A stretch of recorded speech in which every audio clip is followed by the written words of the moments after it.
Bike रे खबर प्रसारण हेबा परे तत्पर हेले प्रशासन। कंधमाल जिलार बालीगुड़ा ब्लॉक अंतर्गत ऋतुंगिया पंचायत सलागुड़ा गाँव में 1.5 मास धरी चाष जमी असुस्थ अवस्था पड़ी रही गृहपालित प्राणी ओटो को उद्धार करिसेंती स्थानीय प्रशासन। उपजिल्लापाल निर्देश क्रमे राजस्व विभाग और अग्निशम कर्मचारी बालीगुड़ा विज्ञापित अंचल परिषद कर्मचारी पहुंची ओटोटी को 4 घंटा परिश्रम करी उद्धार करिबारे सफल होइछन्ते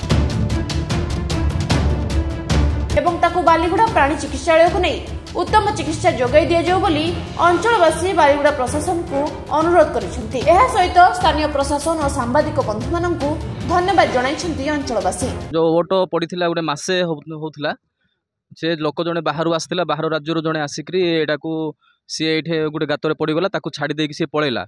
बहुत दुखर विषय एटा मासे पर्यंत आमर ये पड़िकी रहा जहारी फल कि ग्रामवासी जहाँ किसी खावा पीवा देकी ताकू रखिथिले। आउ प्रथमे आमर सांबादिक भाई माने ताकू खबर प्रसारण करथिले आउ तांको माध्यम रे हमर प्रशासन हो उपजिल्लापाल सार जानिले परे आमर आरआई मैडम समस्ते एडको आसिकी एलआई सार आसथिले समस्ते आसला परे आमर उद्धार कार्य आरंभ है। फायर ये भी आसथिले आमको आज ग्रामवासी हिसाब रे हमको बहुत खुशी लगुच।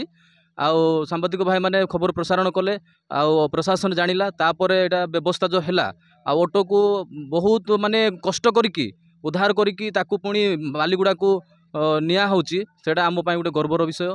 आउ मु समस्त को धन्यवाद देबा पई चाहिबी ग्रामवासी तरफरु आउ ऋतुंगिया पंचायत तरफरु आमर सब कलेक्टर सारन को आउ मीडिया भाई माननकु आउ आरआई मैडम को तापर आमर एलआई सार को समस्त को आम ग्रामवासी तरफरु ऋतुंगिया ग्राम पंचायत तरफरु धन्यवाद देबा पई चाहूची। आउ सार माने आइसंती बालीगुड़ारू से माने उद्धार करबा पासथिले एटे पड़ी मासे 2 मास होउथिला आज्ञा आ सार माने आसिकी उद्धार करके नेउचंती। सार ऑटो बुला लोक आसिकी ऑटो छाड़ी पलैले गोड़ भांगिला से प्रशासन आज्ञा मैंने सब शुणिकी आसिकी सांबादिक मैंने सब आसिकी यहाँ सब नेबाई चेष्टा करुँच। जेसीबी आसी आरआई मैडम आसी आसी बहुत लोक जमा होकर चेष्टा करुँच आमे धन्यवाद देउछु सांबादिक भाई मानकु मु नमस्कार कर कहूँ एटा नहीं से माने जत्न करंतु बोली आमे कहूँ। नमस्कार। Bureau report Vishwavani live.